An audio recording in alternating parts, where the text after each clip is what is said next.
Welcome back to the Beard Times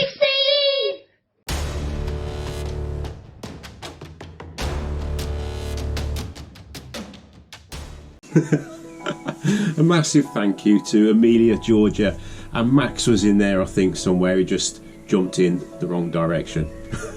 And yeah, thanks to Nick for the flaming Turner for doing that little welcome for me.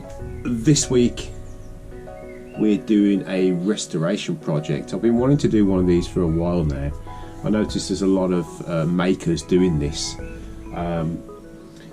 So I was at this place called New to You. It's a local council run place where all the good stuff from the local tip is taken to this warehouse.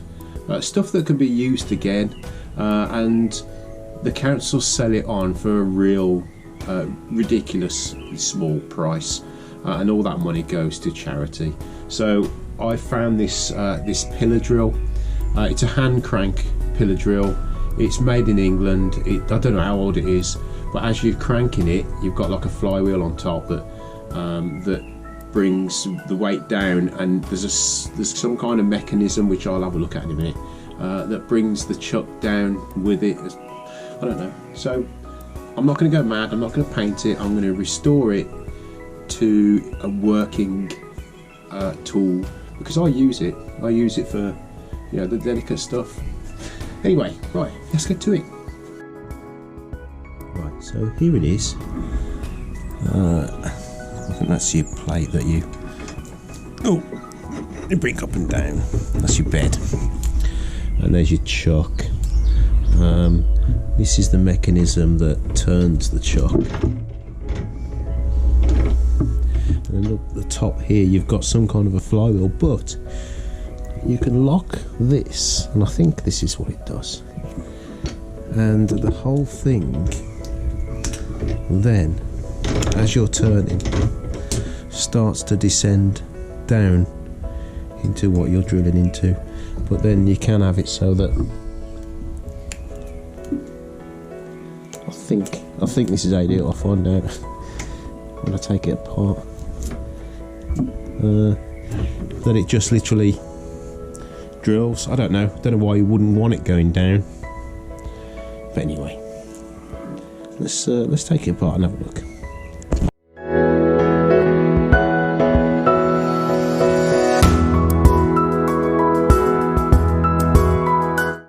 Right, as you can see, there's half a tooth missing there, half a tooth there, and 1, 2, there's 3 more missing there, but I don't think that's going to make much difference. Okay, looks like it was red originally.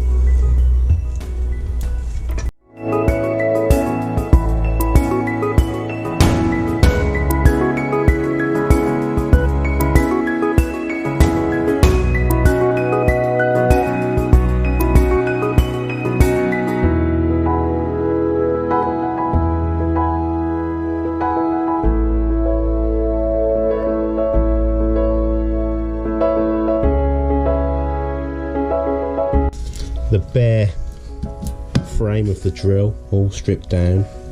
Look at that, beautiful, British made. I'm not saying everything in England is made well, but most of it is. So yeah, there's our rest.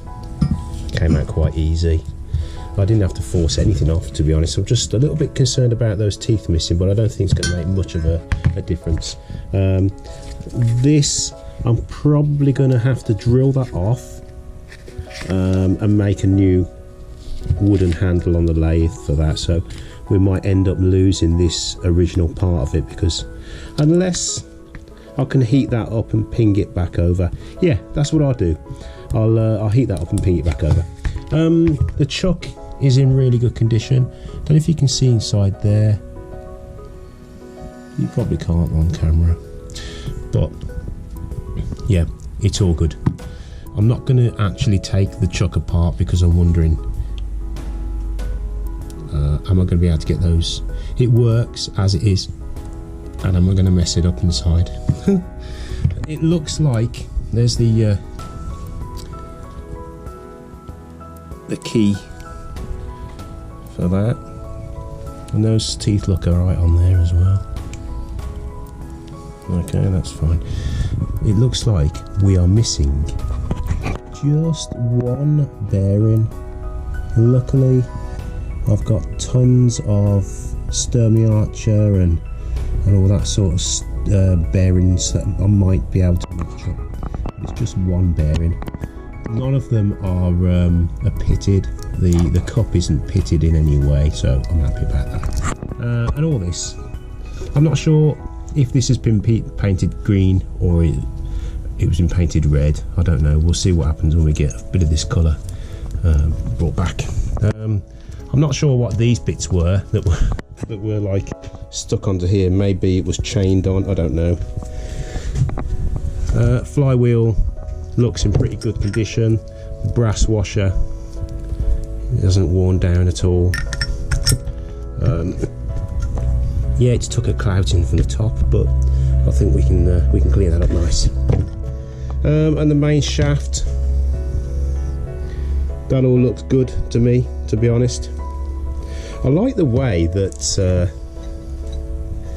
this pin here, I mean this goes on there, which is giving you the drive, but the little pin, oh, what are they called now? Keyway, is it a keyway? I think it's a keyway. Anyway, that actually, as you're turning the handle, this is spinning, but the whole thing is sliding up and down this main shaft that obviously drills into what you're drilling.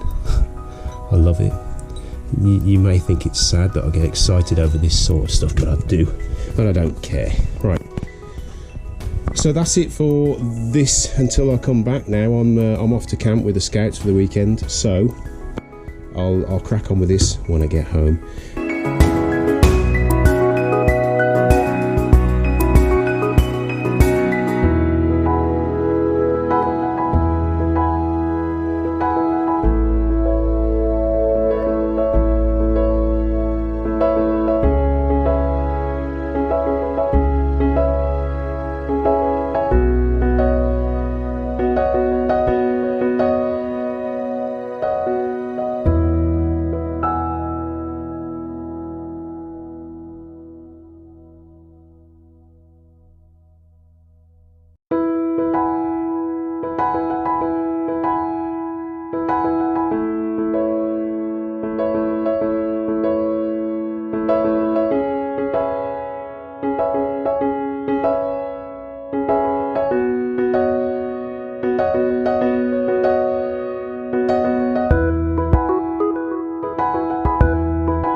thanks for watching. This wasn't my normal type of video. I don't usually do restoration and things like that, although there was a little bit of wood turning in there, which I enjoyed. But I enjoyed the whole process of cleaning this up, making sure it works all correctly and giving it another 50 years of use. I'm really happy with it. It's going to go over there with the electric pillar drill. Yeah, it's manual. I love it. It's made in England, which is even better. Not that I'm racist or anything. I just I like to see old stuff that was made in England post-war and things like that. Anyway, that has survived.